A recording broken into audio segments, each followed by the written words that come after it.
এখনকার ছেলে পেলের অভ্যাস তো ভালো না। এক লাইন কথা বলার আগে দুইবার গায়ে হাত দিয়ে দিবে। আর পুরোপুরি এমন ভাব নিবা যে ভাজা মাছটা উল্টে খেতে পারো না। ঠিক আছে? আর ওর থেকে এক হাত দূরে বসবা। না না, মিনিমাম 1.5 হাত দূরে বসবা। 1.5 হাত? আর খবরদার ভুলেও কিন্তু গায়ে টাচ টাচ করো না, হাতটা দিও না।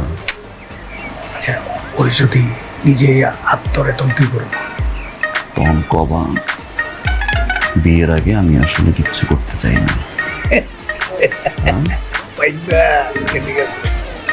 আর যদি দেখছো তোমার গায়ে হাত দেওয়ার চেষ্টা করছে, হাতে হাত ধরার চেষ্টা করছে, একটা বন চক্র মারিবা, আমাকে চিল্লায় ডাক দিবা।